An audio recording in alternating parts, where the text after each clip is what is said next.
Bien, Romanos capítulo 12, vamos a continuar con los dones según su gracia. Esta es la tercera parte. Hoy día terminamos este aspecto de los dones que Pablo está abordando en el libro de Romanos. Y mientras tienen su Biblia ahí en Romanos 12, quiero recordar que hasta este momento 4 dones hemos analizado. En primer lugar, el don de profecía. Este don de profecía tiene que ver con aquellos capacitados por Dios que proclaman la palabra de Dios, que anuncian la palabra de Dios. Estas personas tienen que tener un criterio, un parámetro. ¿Cuál es? Pablo lo dice, deben de profetizar conforme a la medida de la fe.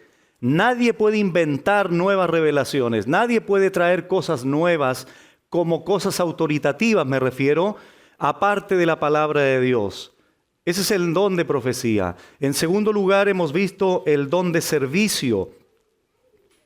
Estas personas sirven de manera general, pero también hay un don específico que Dios da a personas. Por ejemplo, los diáconos, las personas que están continuamente dispuestas a trabajar y a servir al Señor sin esperar aplausos o reconocimientos o todo ese tipo de cosas, sino simplemente en humildad al Señor.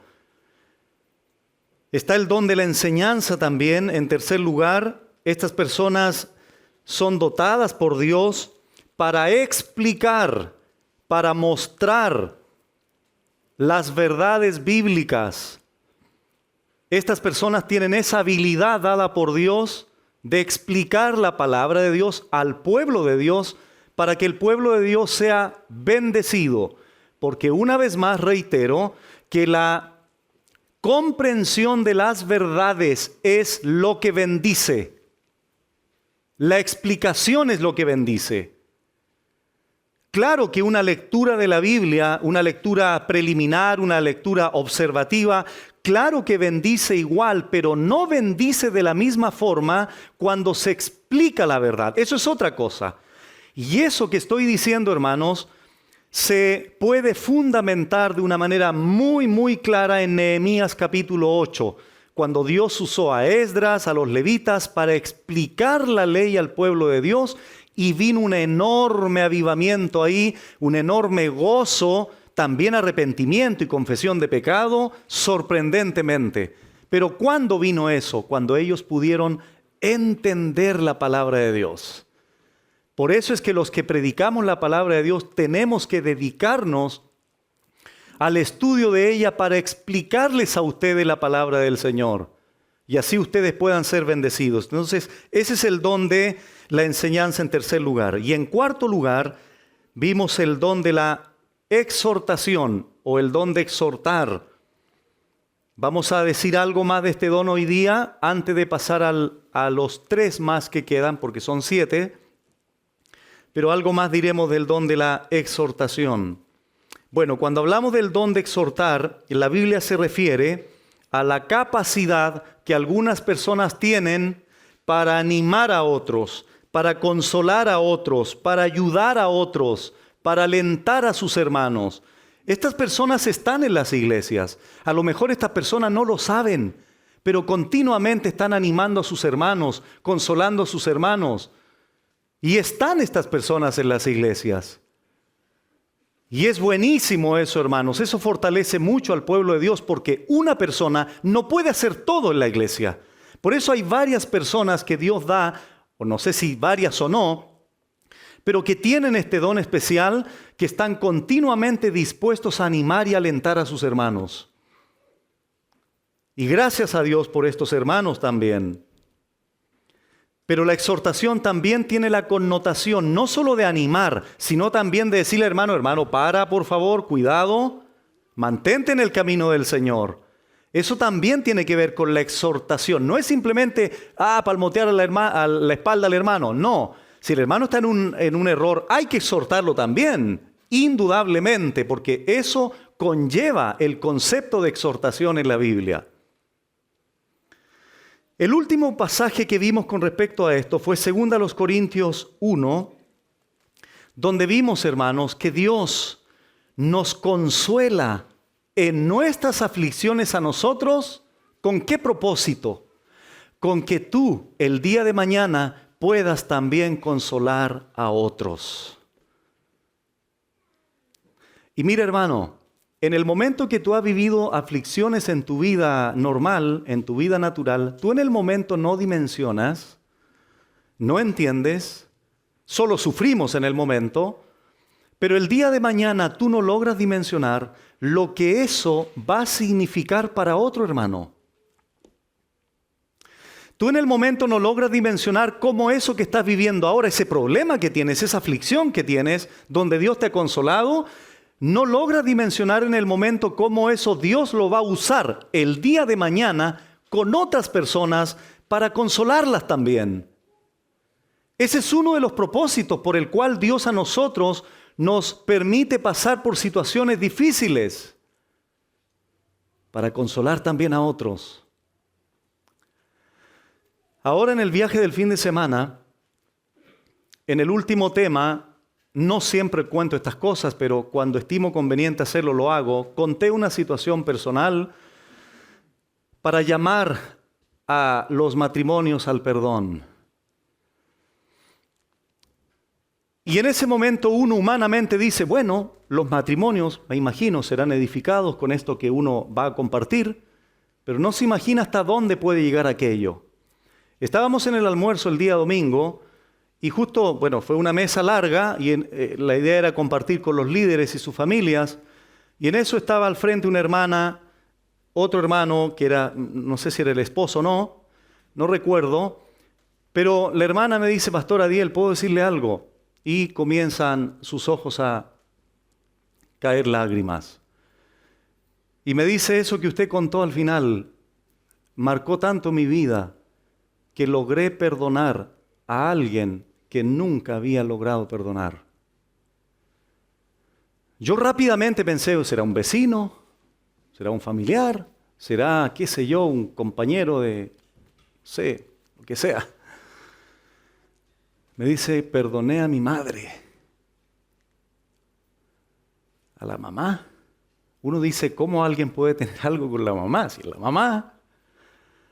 No quise profundizar en el tema, me imagino algo tiene que haber sucedido, pero ella con gozo me dice que había logrado perdonarla. Entonces uno se enfoca en los matrimonios y Dios hace como quiere. Esa persona pudo perdonar a su madre.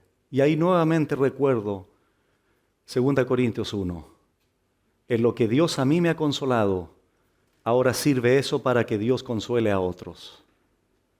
Para que Dios exhorte a otros. Bueno, para continuar con esto de la exhortación, vamos por favor a 1 Tesalonicenses, capítulo 4. El apóstol Pablo aquí está hablando de la venida del Señor. Él no quiere que ellos ignoren acerca de los que ya han muerto, para que no se entristecieran estos hermanos. Y ahí comienza a hablarles de la venida del Señor. El arrebatamiento, dice el versículo 17, pero al final, en el versículo 18, Pablo agrega algo interesante aquí. Por tanto, dice, en conclusión a todo lo que les he venido diciendo, y Pablo dice, alentaos, parakaleo, el mismo verbo de exhortar, la misma palabra, pero aquí la Reina Valera lo traduce como alentaos, los unos a los otros con estas palabras. Y noten lo que Pablo no dice. ¿Qué no dice Pablo? ¿Alentaos los que tienen el don? No. Los unos a los otros. ¿Por qué? Porque como hemos explicado, estos dones deben ser manifestados por todos los creyentes, en una u otra medida. Pero los que tienen el don dado por Dios, obviamente lo van a hacer mejor, con mayor intensidad y con mayor eficacia. pero todos debemos alentarnos unos a otros. Es lo que Pablo dice aquí. Todos debemos exhortarnos los unos a los otros. Y entiendo perfectamente, hermanos, que esto demanda una paciencia especial, porque cansa tratar con personas. ¿O no es así? Si tú tienes problemas para tratar con tus propios hijos, que te cansan, ¿cuánto más con personas que no son tu familia natural? Entonces, naturalmente es normal pensar que hay un cansancio en la exhortación.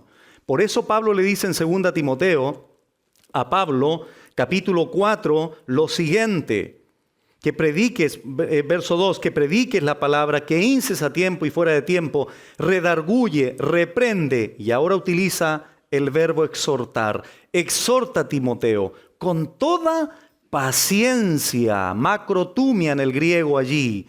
Aguanta, Timoteo, soporta, porque en la iglesia de Éfeso van a haber hermanos complicados, van a haber falsos hermanos dentro de la iglesia, y eso cansa, Timoteo. Cansa estar una y otra vez, día tras día, semana tras semana, exhortando a las personas. Por eso, Timoteo, hazlo con paciencia. Y es lo que menos tenemos, hermanos. O es lo que menos tengo. Paciencia. Pero si Pablo aquí está aconsejando esto, porque es la realidad pecaminosa de los seres humanos, no tenemos paciencia, menos para exhortar a las personas, porque cansa, es cansador.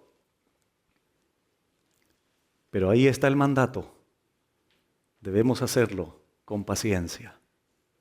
¿Por qué? Siempre pienso y enseño en esto. Porque ustedes no se imaginan la paciencia que Dios tiene conmigo. Y yo no puedo imaginar tampoco la paciencia que Dios tiene contigo. ¿O me equivoco? Vaya paciencia que Dios tiene contigo, hermano, y conmigo. Vaya paciencia. Y esa es una de las cosas que a nosotros nos impulsa a tener paciencia con otros. Porque el Señor la tiene, la tendrá, la seguirá teniendo conmigo.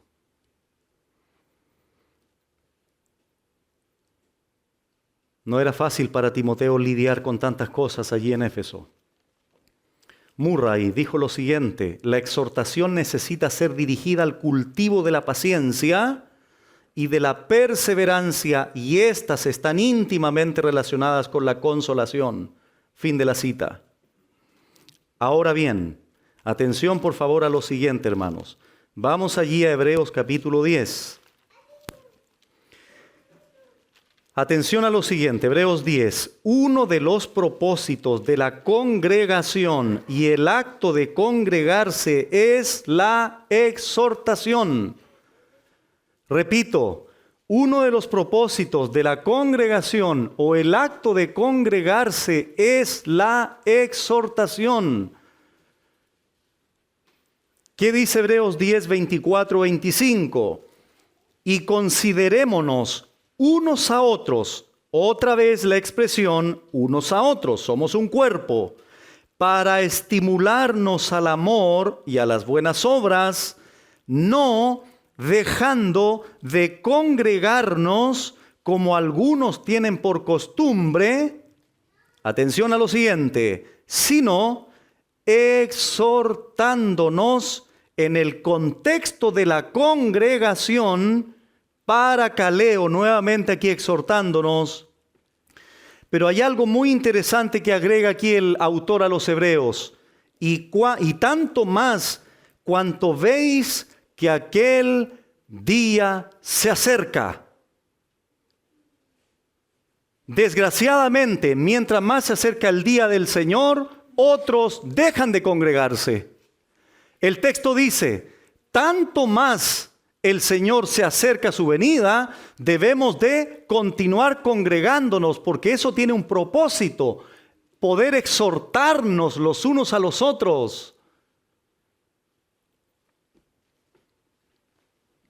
Por tanto, no dejes de congregarte, porque aquí es donde Dios usa principalmente el momento para exhortarte.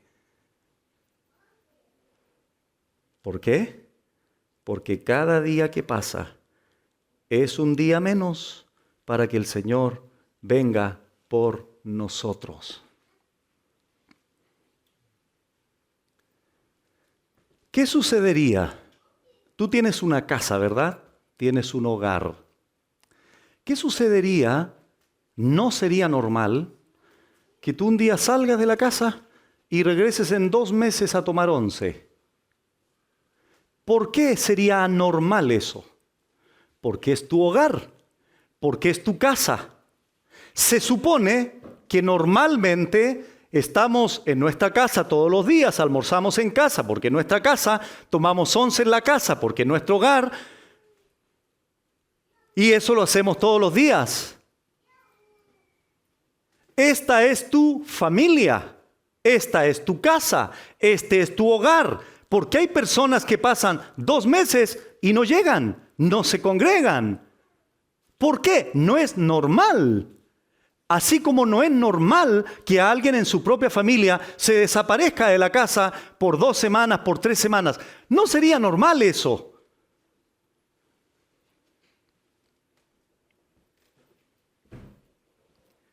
Bueno, ¿por qué pasa lo contrario en una iglesia? Leí el otro día un artículo de una hermana. Ella dijo estas palabras: ve a tu iglesia local, canta las verdades del Evangelio que te sostendrán en la semana. Mira alrededor y observa a tus hermanos en la fe, cantando y testificando de su fe en medio de sus penas y alegrías. Escucha la predicación y responde, buscando formas de aplicar la palabra de Dios. Saluda. Sé tú mismo, tu identidad está en Cristo. Haz preguntas que muestren tu interés por los demás. Detente a orar y animar a la iglesia. Sirve a alguien. Sigue meditando en esas verdades cuando salgas. Mantente conectada a tu familia de la fe. Fin de la cita. Paul Washer comenta lo siguiente. Él dice: Satanás engaña a muchos haciéndole creer que no es necesario ir a la iglesia todas las veces que hay servicio. En el caso nuestro, domingos y jueves. Pero sí es necesario ir al gimnasio o trabajo todos los días. Trabajo todos los días.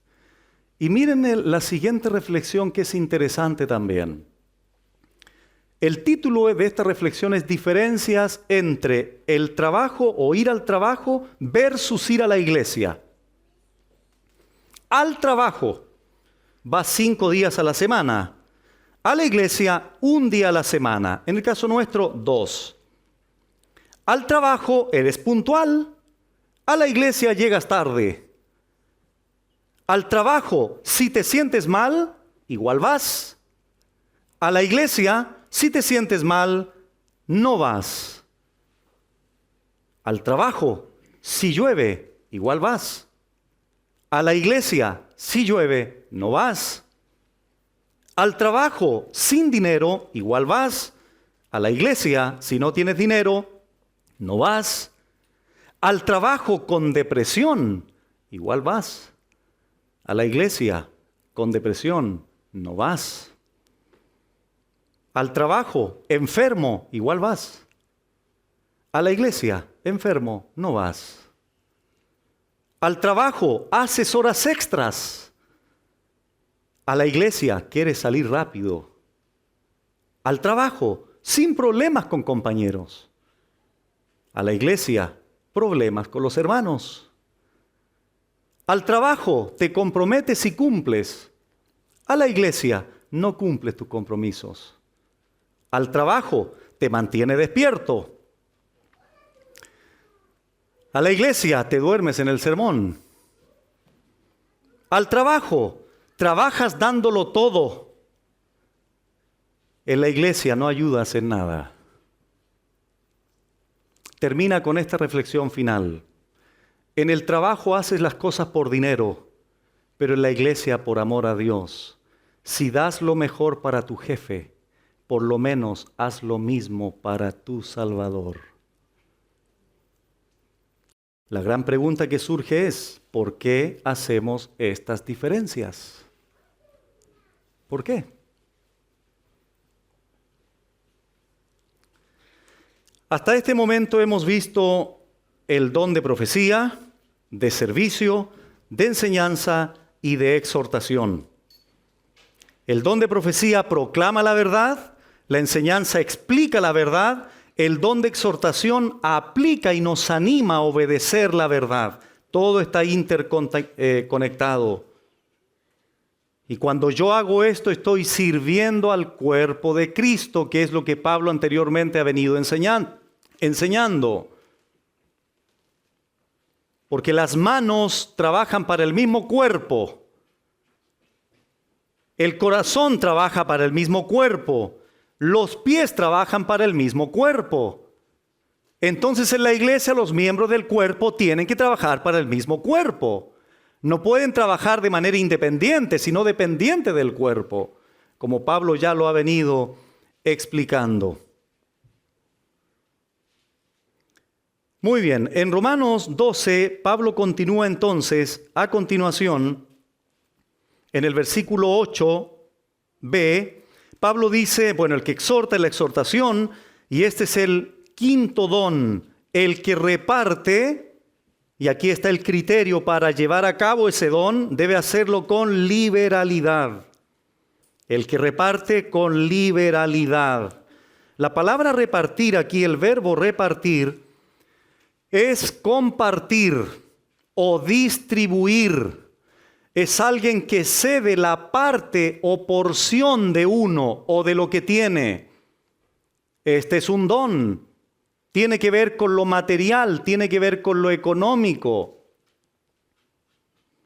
Y la palabra liberalidad aquí, ha tenido diferentes connotaciones: sinceridad, simpleza.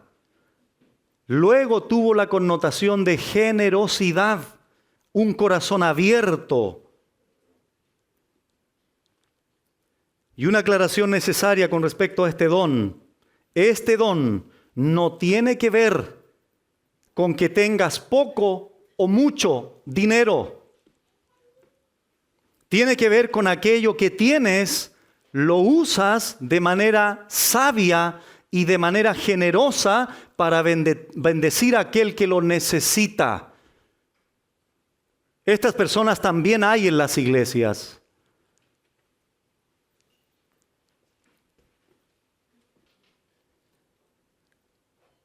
Hermanos, estoy convencido que cuando alguien se convierte al Señor, comienza a manifestar una generosidad que antes no tenía.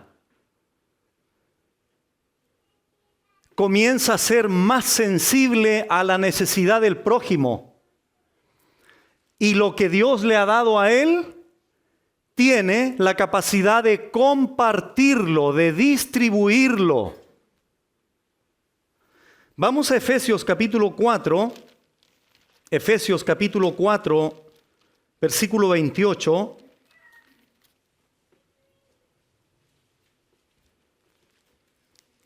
El apóstol Pablo aquí exhortando a la iglesia en Éfeso, y él dice lo siguiente: el que hurtaba, no hurte más, sino trabaje, haciendo con sus manos lo que es bueno.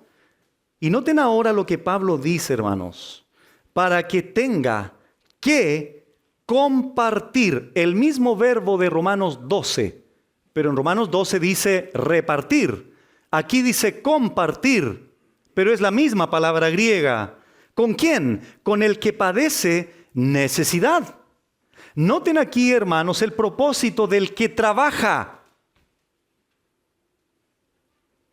Dicho de otra forma, si Dios me ha dado un trabajo, uno de los propósitos es compartir con el que no tiene. Y aquí Pablo no se está refiriendo a la familia, que indudablemente tenemos que proveer para la necesidad de nuestra familia. Pero Pablo aquí se está enfocando en el prójimo que padece necesidad. Y es curioso, ¿no?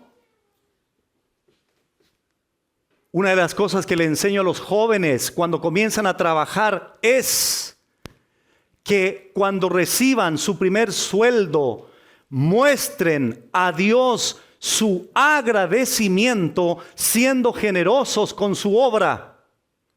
Y Dios los va a bendecir. Porque es un pecado, hermanos, tener un trabajo, recibir y todo guardarlo para mí, todo para mí, mío. Tenemos que tener la capacidad de compartir. De hecho, les digo más, en toda iglesia local no debieran existir ofrendas especiales. ¿Saben por qué?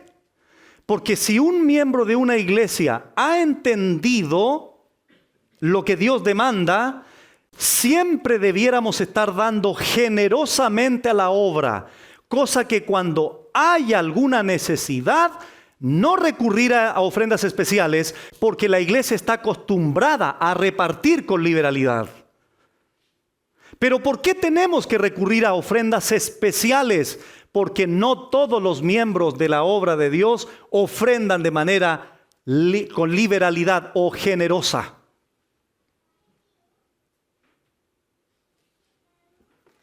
Y esto es muy interesante, hermanos, porque Pablo refuerza este don con esta expresión. Y cuando aquí habla con sinceridad, la primera connotación de la palabra liberalidad, no se da para quedar bien, no se da para que después te devuelvan el favor, se da como un privilegio, se da como un deleite en el Señor, no se da con dobles intenciones. Nunca digas, por favor, yo de mi bolsillo hago esto. Silencio. No hagas eso. Eso te deja mal frente a los hermanos.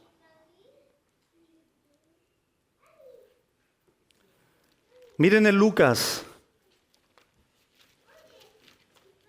capítulo 3, versículos del 8 al 11.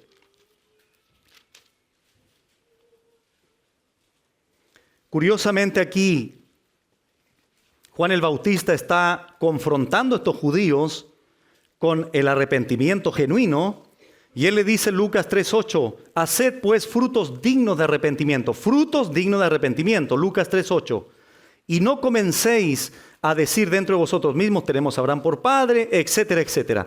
Esto es lo que Juan el Bautizador está exhortando, confrontando a estos judíos. Pero curiosamente, hermanos, inmediatamente después de hacer el llamado al arrepentimiento genuino, les dice lo siguiente en el verso 11.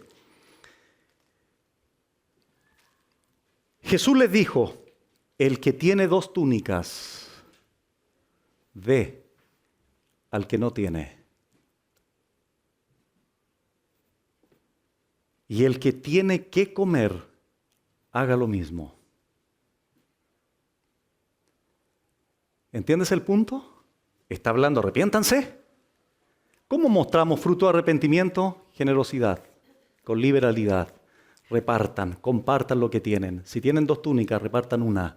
Si tienen que comer, den que comer a otros. Por eso dije anteriormente, cuando alguien se convierte al Señor, esto comienza a ser un reflejo de la vida de gratitud de ese creyente con Dios. Y comienza a volverse generoso, comienza a compartir lo que Dios le ha dado. Y aquí la palabra de es la misma palabra griega de repartir y compartir. Querido hermano, te invito, no porque no lo hagas, porque sé que ustedes, más de alguno lo hace, pero te invito a experimentar el gozo de compartir lo que tienes. Es un gozo, es un privilegio, es una bendición.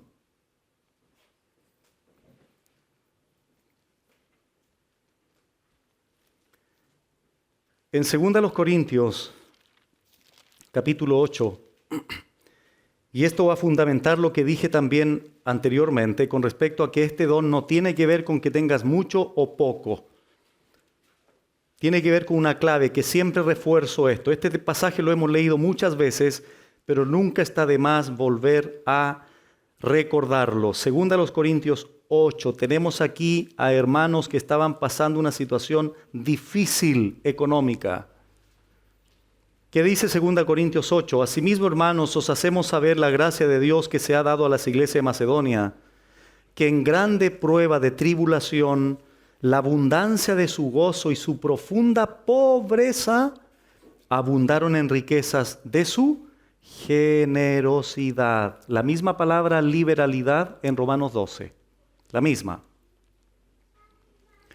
3. Pues doy testimonio de que con agrado han dado conforme a sus fuerzas y aún más allá de sus fuerzas, pidiéndonos con muchos ruegos que les concediésemos el privilegio. Ahí está, grábate eso. El dar a la obra de Dios es un privilegio, no es una carga. Es una bendición, es un gozo, es una alegría dar a la obra de Dios. De participar de este servicio para los santos. ¿Cuál servicio para los santos? Aquí, hermanos, se está refiriendo a ofrenda económica. Porque había una pobreza que cubrir, había una necesidad que cubrir. 5. Y no como lo esperábamos, sino que asimismo, y aquí creo está la clave de todo, estos hermanos se dieron primeramente al Señor y luego a nosotros por la voluntad de Dios. Ahí está la clave, ¿entiendes? Cuando alguien da generosamente, cuando ese creyente se ha dado primero al Señor. En otras palabras, cuando alguien no da, cuando alguien es avaro, cuando alguien es egoísta, es porque él indudablemente no se ha dado al Señor. Cuando tú te das al Señor, te entregas primeramente al Señor, la consecuencia natural será compartir con otros lo que Él te ha dado a ti.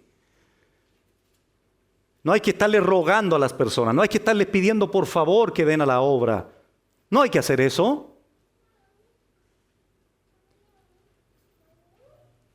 Estos creyentes dieron con gran liberalidad, repartieron o compartieron lo escaso que tenían. Muchos no dan con sus manos lo que ha cerrado su corazón. Este es un don que requiere dar a otros abriendo antes el corazón que las manos. De hecho, por esta razón, Pablo inició en Romanos 12 que presentéis vuestros cuerpos en sacrificio vivo, santo, agradable.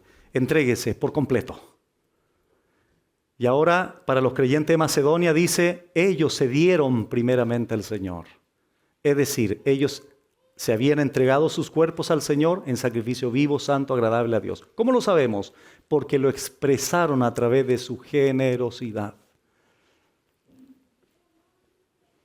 Entonces eso es lo que Pablo está explicando. Ese don tiene que ver con esa capacidad de dar con generosidad. No con egoísmo, no para ser reconocido. ¿Por qué? Porque lo contrario es lo que Mateo capítulo 6, y esto también tenemos que grabarlo en nuestras mentes. Mateo 6:2 dice, cuando pues des limosna, no hagas tocar trompeta delante de ti.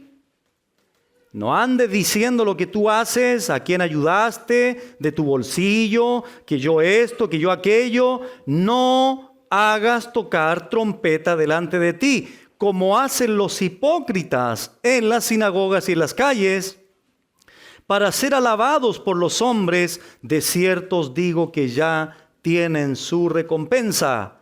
¿Cómo debemos dar entonces? Verso 3. Mas cuando tú des limosna, no sepa tu izquierda lo que hace tu derecha, para que sea tu limosna en secreto, y tu Padre que ve en lo secreto te recompensará en público.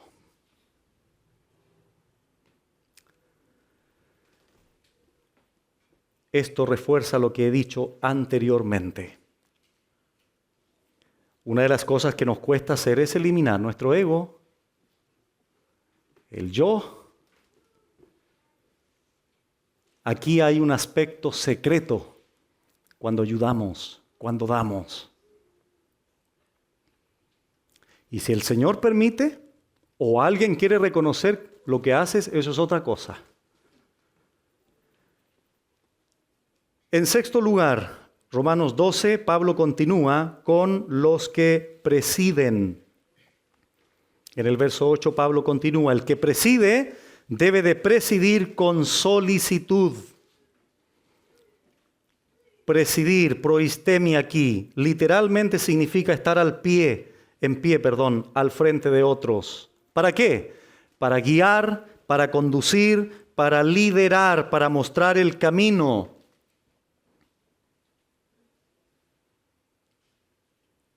En 1 Tesalonicenses 5:12, el apóstol Pablo dice lo siguiente: os rogamos, hermanos, que reconozcáis a los que trabajan entre vosotros y os presiden, el mismo verbo, los que están enfrente de, para guiar, para conducir, para liderar.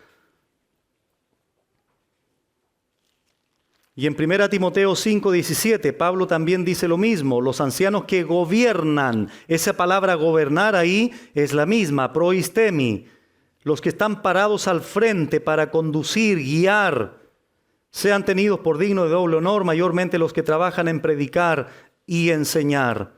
Pablo relaciona este don, por razones obvias, con los pastores, con los ancianos, porque ellos deben tener este don.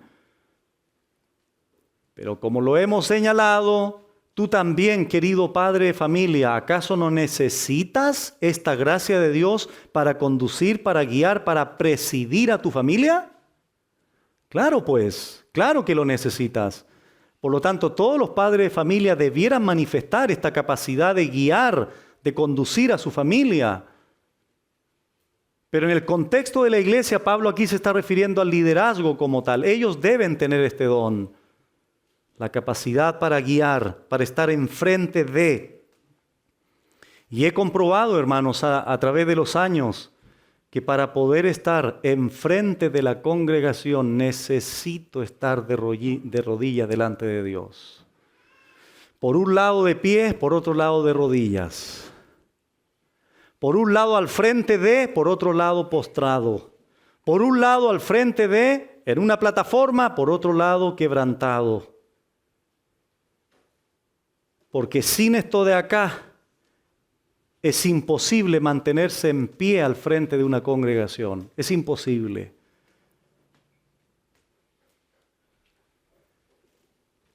Y creo que el apóstol Pablo lo sabía muy bien también. Ahora bien, estos que tienen el don de presidir deben hacerlo de mala gana, nunca toman la iniciativa. No, ¿dice eso el texto? Los que presiden deben hacerlo con solicitud, con diligencia, con entusiasmo, con prontitud. Y aquí, hermano, repito, no relaciones esto solo con los pastores.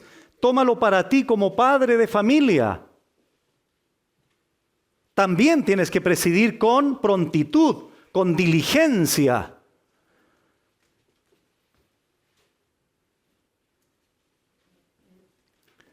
Porque hay un peligro. ¿Cuál es? Charles Spurgeon lo dijo muy bien y es fuerte lo que dice él. Él dijo, si estás ocioso en la obra de Cristo, estás activo en la obra del diablo. Qué fuerte, ¿no? Por eso el apóstol Pedro también, cuando hace el llamado a los ancianos, en 1 de Pedro 5:2, él dice, apacentad la grey de Dios que está entre vosotros, cuidando de ella, no por fuerza, sino voluntariamente, no por ganancia deshonesta, sino con ánimo pronto. Con ánimo pronto.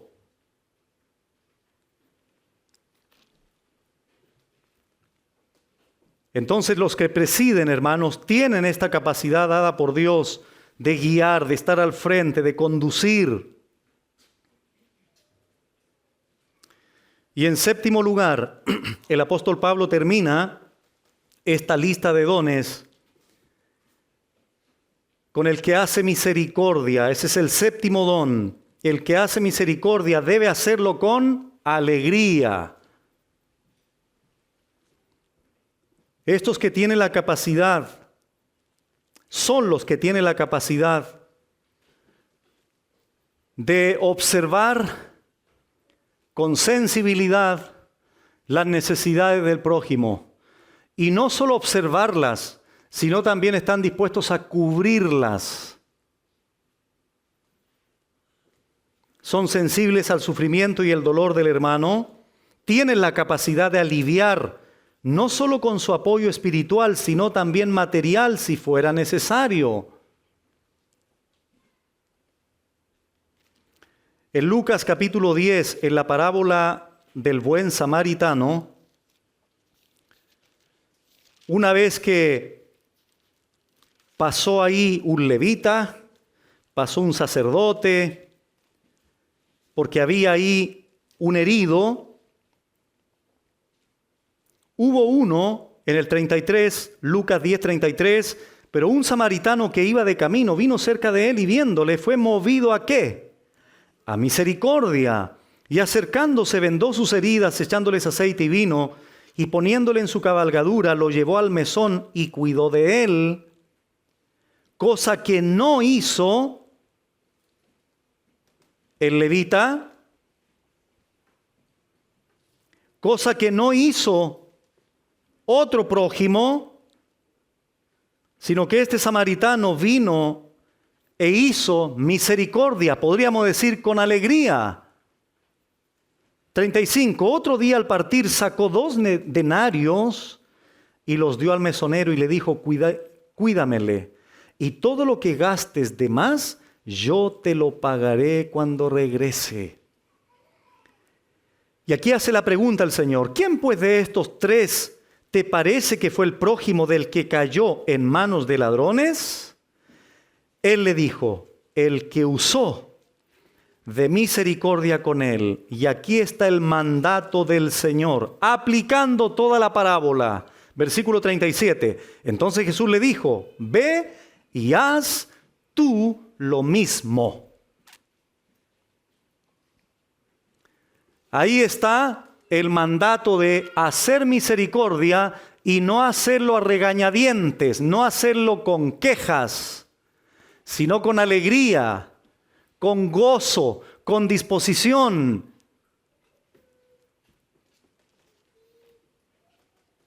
En definitiva, mostrar misericordia es deber de todo aquel que ha recibido misericordia de Él. ¿Recuerdan Romanos 12 cómo inicia? Os ruego, hermanos, por las misericordias de Él, por las misericordias de Dios. Después Pablo dice, por la gracia que nos es dada. Entonces, ¿cómo un creyente podría ser pasivo ante todas estas expresiones de estos dones si hemos recibido por un lado la gracia, por otro lado la misericordia de Dios? Cristo le dice, ve tú y haz lo mismo.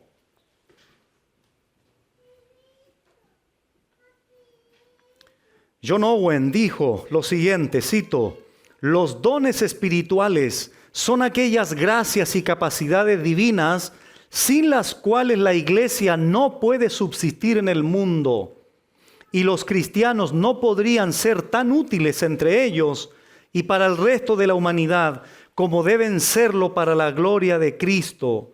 Los dones son los poderes del mundo por venir, aquellas operaciones efectivas del poder de Cristo por medio de las cuales se edificó su reino y es preservado. Fin de la cita. Hermanos, ahí tenemos 7 dones. Y para ir terminando, voy a concluir diciendo algo que dije en la introducción de los dones. Antes de explicar los dones, hice algunas aclaraciones y las voy a recordar brevemente. ¿Cuáles son esas aclaraciones útiles y necesarias antes de entender los dones? Número 1, los dones que aquí Pablo señala en Romanos 12 son profecía, servicio, enseñanza, exhortación, don de repartir, de presidir, número 6, y número 7, de misericordia. Son 7 dones. No porque sean 7 dones solamente. Estos dones son representativos, no exhaustivos. De hecho, en 1 Corintios 12, 14, Efesios capítulo 4, también hay una lista de dones donde se agregan otros. En tercer lugar, estos dones deben ser ejercidos por individuos receptores de ese don en particular. Porque cuando alguien como creyente ha recibido algún don y se priva de servirlo, entonces priva a la iglesia. ¿Qué pasa si el padre de familia deja de trabajar, deja de ejercer la capacidad de ir a trabajar? ¿Repercute en la familia, sí o no? La familia no come. Lo mismo pasa en una iglesia. Cuando alguien se priva del don, la iglesia también se priva de esa bendición, de esa capacidad que Dios ha dado a ese creyente para edificar al pueblo de Dios. Entonces no es cualquier cosa estar dormido en los dones. Y Dios va a pedir cuentas.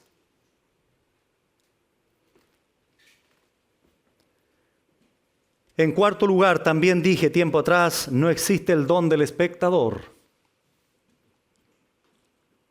O sea, si viene alguien y me dice, pastor, mire, yo llevo 20 años en la iglesia y aquí estoy sentado. Yo miro cómo se hace todo, cómo sirven los demás. Eso no existe, hermano.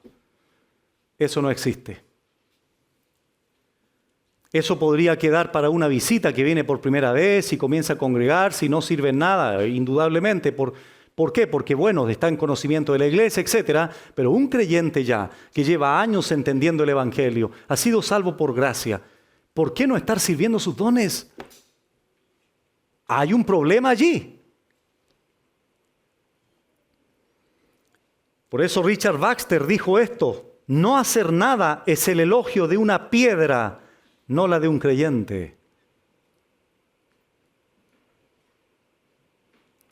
Otra aclaración que hice fue, y que la he repetido en esta exposición también, las expresiones de estos dones deben ser ejercidos por todos. Todos debemos de proclamar la palabra de Dios, todos debemos de enseñar la palabra de Dios, todos debemos de servir, todos debemos de repartir con liberalidad, todos debemos hacer misericordia, todos, sin excepción. Pero los que han sido receptores de ese don especial de Dios para el ejercicio de su ministerio, lo van a hacer mejor, lo van a hacer con más intensidad y lo van a hacer con mayor eficacia. Pero todos tenemos que manifestar las expresiones de estos dones.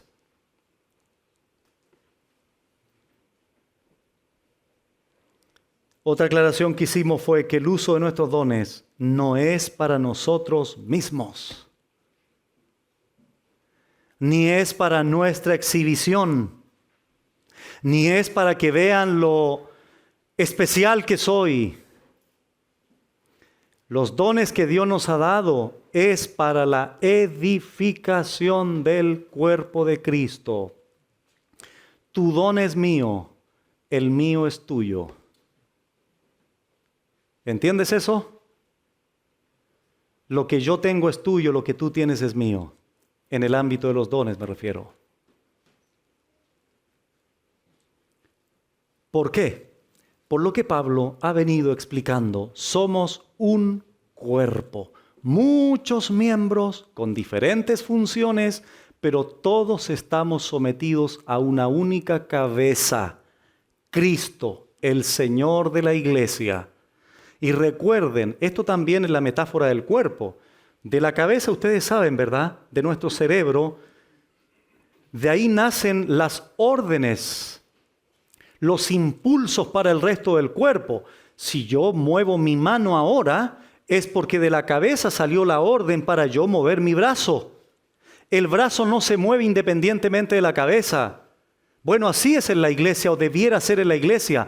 Cristo, la cabeza, da las órdenes y su pueblo se somete. El pueblo reacciona obedeciendo las directrices y mandamientos de la palabra del Señor. No lo que se le ocurre a la corporación, no lo que se le ocurre al obispo, no lo que se le ocurre a un grupo de hombres. No las tradiciones implantadas en una iglesia local, sino las órdenes que da la cabeza. Y si yo tengo algún don por la gracia de Dios, es mi deber, es mi responsabilidad ponerlo a disposición de ustedes. Y ustedes, es su deber, es su responsabilidad ponerlo a disposición de la iglesia. Pastor, pero yo no tengo ni una gracia. Mentira. Porque si alguien sostiene eso, entonces la Biblia estaría mintiendo. La Biblia afirma categóricamente que todos los creyentes tenemos dones. Todos. Pero acuérdate de este ejemplo. El don definido después, porque yo, por ejemplo, no estoy hoy día enseñando porque por arte de magia aparecí enseñando. Siempre hay algo en qué servir primero. Entonces, si tú no sabes cuál es tu don, te aconsejo, hermano, y te digo que el mayor entendimiento que puedas tener es servir en lo que sea. Estar dispuesto a servir. Y el Señor ahí, gradual y paulatinamente, te va a ir mostrando en qué área o en qué ámbito te ha dado un don definido. Por eso les ponía el ejemplo del que quiere andar en bicicleta. Viene ahí el hermano, pastor, mire, no sé andar en bicicleta, no me pida. Y él me dice, pero mire, voy a aprender a andar en bicicleta, pero no me pida que suba a la bicicleta. Yo le voy a decir, hermano, estás equivocado pues. ¿Cómo vas a aprender a andar en bicicleta si no te subes a la bicicleta? Te vas a caer 20 porrazos, pero son necesarios porque así te va a quedar clarito cómo equilibrarte. Lo mismo pasa en la obra. No sé en qué servir, sí sabes en qué servir. Sabes en qué servir, porque siempre hay ocasiones donde tenemos que servir. Y hay personas que se excluyen del servicio. No sirven en nada. ¿Por qué? Tendrán sus razones. El punto es el siguiente. Y esto, por favor, hermano, quiero que no se te olvide. Las justificaciones válidas solo serán válidas delante de su tribunal. Porque aquí tú me puedes engañar a mí, exagerando una justificación o minimizando una justificación. Yo te puedo engañar a ti, exagerando algo, minimizando algo. Pero ten cuidado porque tus justificaciones delante del tribunal de Cristo no tendrán ningún valor. Porque Él conoce tu corazón y Él sabe por qué no estás sirviendo. Y si es pecaminosa tu excusa o es válida tu excusa, solo Él lo sabe.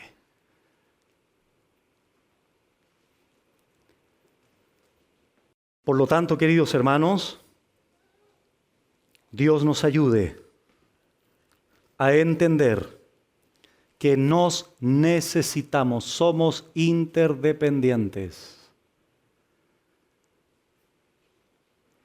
Tú nunca tampoco podrás hacer algo por toda la congregación, imposible. Pero sí puedes hacer algo por alguien.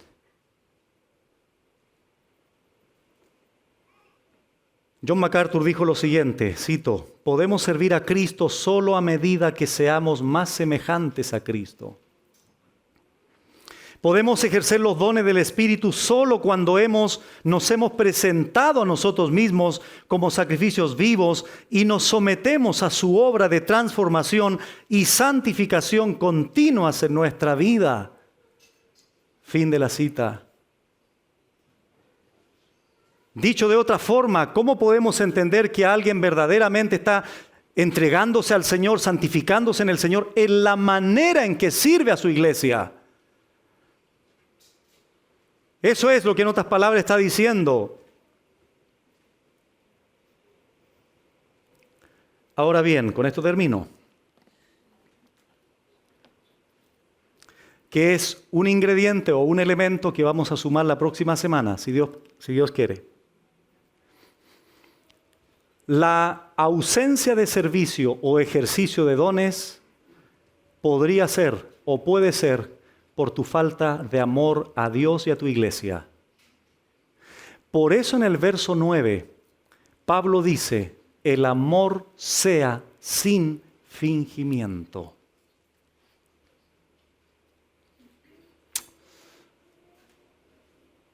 Así que hermanos, si dices amar a Dios, sirve con tus dones. Si dices amar al Señor, debes amar a la iglesia de ese Señor. Porque de lo contrario estarías cayendo en una falta de amor o ausencia de amor. Por eso en el verso 10 también dice, amaos los unos a los otros con amor fraternal, en cuanto a honra, prefiriéndonos los unos a los otros, etcétera, etcétera. Es infaltable aquí el amor, lo mismo que pasa en 1 Corintios 12 y 14. En medio de esos capítulos está el gran capítulo del amor. Curioso, ¿no? Bueno, si hubiese alguna persona en esta mañana que viene por primera vez y que no conoce al Señor, quiero decirte brevemente lo siguiente.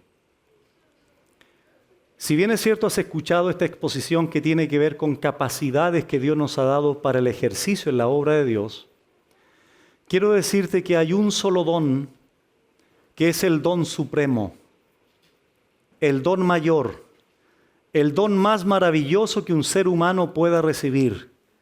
Ese don se llama su Hijo Jesucristo. Dios el Padre nos ha regalado a su Hijo. Ese es el don por excelencia. Ese es el don más impresionante que cualquier ser humano pueda recibir. Y querida persona, si todavía no tienes ese tesoro, hoy día Él te da la oportunidad de recibirlo. Porque de tal manera amó Dios al mundo que ha dado a su Hijo, que dio a su Hijo, que ha regalado a su Hijo, para que todo aquel que en Él cree no se pierda, mas tenga vida eterna. Él no envió a su Hijo a condenar al mundo, sino para que el mundo sea salvo por Él. Ahí está el regalo. No tienes para qué esperar el 25 de diciembre para recibir un gran regalo. Hoy Dios el Padre te quiere regalar a su Hijo Jesucristo. ¿Qué debo hacer?, preguntarás. Debes entender que eres un pecador. ¿Qué significa ser un pecador?